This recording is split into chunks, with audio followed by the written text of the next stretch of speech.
Bismillah, wassalatu wassalam ala rasulillah. Assalamu alaikum wa rahmatullahi wa barakatuh. This is your host, Naima B. Robert here.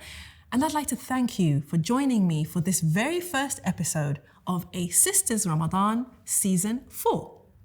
Now, over the last 3 seasons, we have focused on making the most of this month of mercy for personal growth and for personal transformation. But we decided to change things up a little bit this year. We decided to ask you, the viewers, what challenges you commonly face as Muslim women in Ramadan. Well, your responses, sisters, mashallah, tabarakallah, were overwhelming. And you know what? Certain issues kept coming up again and again and again. So we decided that we were going to focus these 4 episodes on dealing with those challenges that you face. We would like to bring to you inspiration, motivation, and practical solutions to those problems that so many of you share during Ramadan. So, in our very first episode, we are going to be dealing with an issue that, though not often spoken about, is faced by pretty much every sister around the world. And the comment that came in that birthed this episode was this: how can I stay connected to Allah during Ramadan when I'm on my period? Hot topic, right? But one faced by so many of us and rarely spoken about. So as this challenge is so universal, please do consider sending this episode to another woman so that she can benefit from the advice and guidance that I'm going to share with you, inshallah. So without wasting any time, let's get into how to stay connected spiritually when you're not able to fast. Now, not being able to fast could be due to menses, postpartum bleeding, pregnancy, breastfeeding, or simply illness. So, as we all know, a menstruating woman is not required to pray or fast during Ramadan or any other time. And the same applies if you're experiencing postpartum bleeding. Also, if your pregnancy or breastfeeding makes it difficult for you to fast, then you may be exempt from doing so. And the same applies if you're dealing with certain illnesses. But so many sisters report feeling a real dip in their Iman when they can't pray and fast along with everybody else in Ramadan.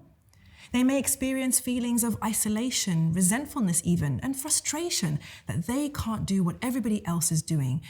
And they may feel that they're behind on their Ramadan goals. So how do we tackle this issue? Well, I have 2 ways to advise you. The first is my reframing advice, and the second is my practical solution. And I've got 10 of them, so let's run with this, okay? Let's start with the reframe. Reframing is simply thinking about things in a different way. And the first thing I want you to remember, sis, is this: you are not alone. This is something that almost every woman has experienced throughout time. You're not alone. This is simply a season in your life. It's a chapter of your story. So don't allow yourself to get into that headspace where you feel like you're the victim of something. It's something that we all deal with as mature women.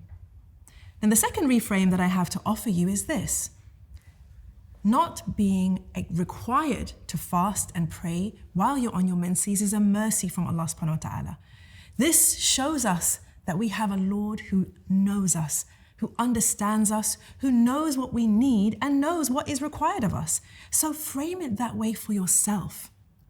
Another thing I want you to remember is that the things your body is doing are important.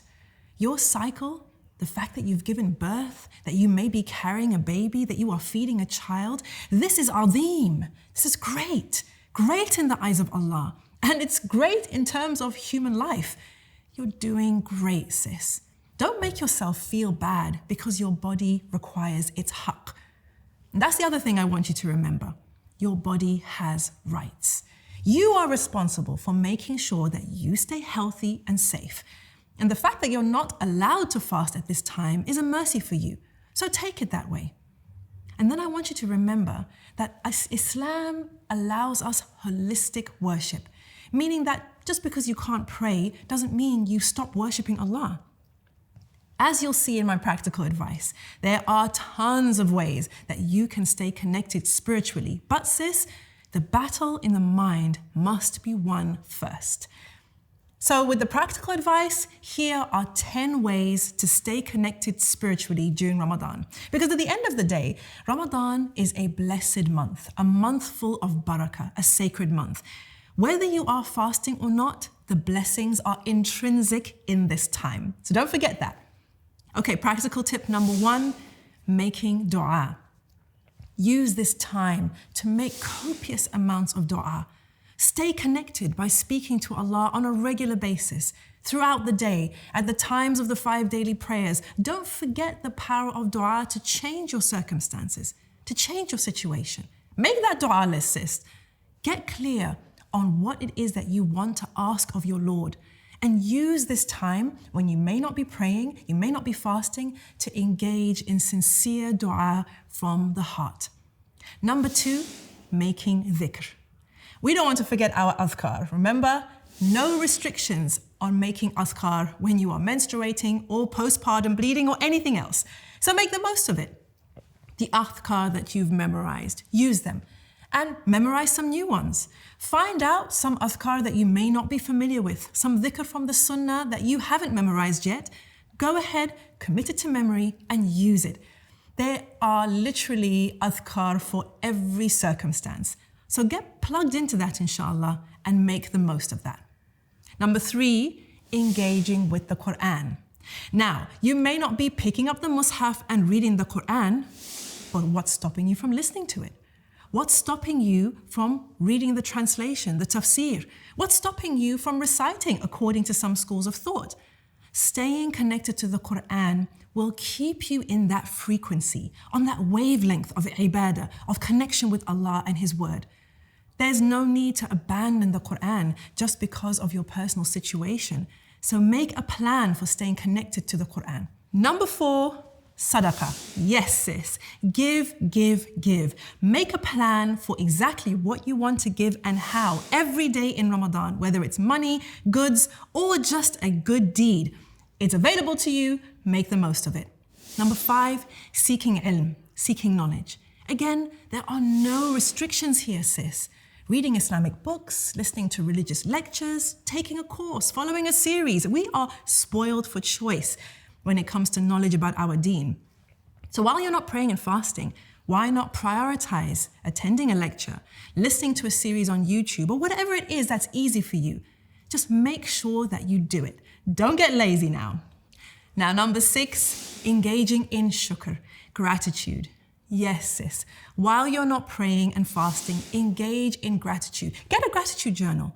Think of all the things that you are grateful for and thank your Lord for them.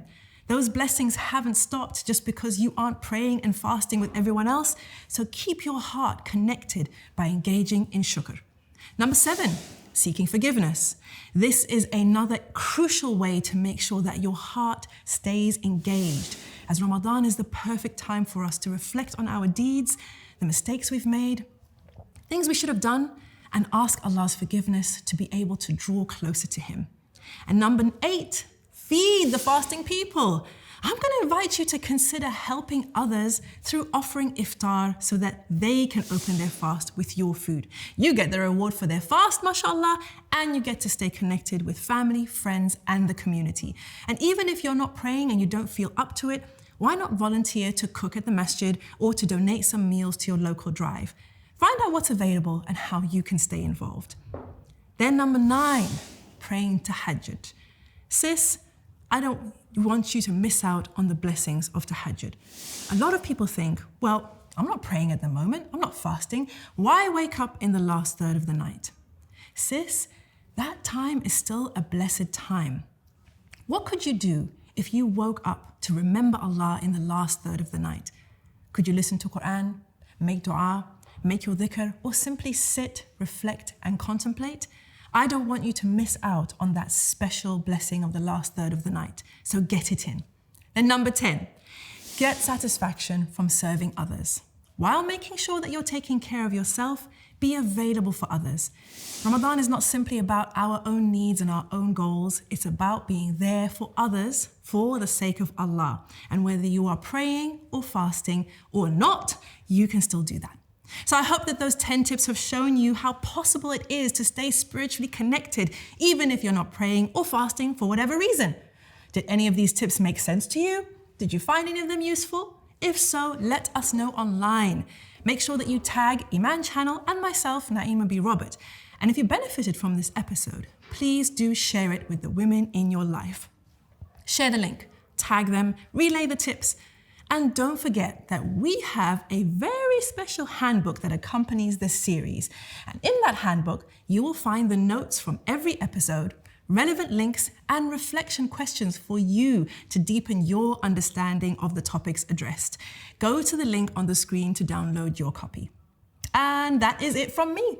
Jazakallahu khairan for joining me for this episode of A Sister's Ramadan. I hope it benefited you. I hope you took from it. And I hope to see you again on our next episode, inshallah. And for now, wassalamu alaikum wa rahmatullahi wa barakatuh.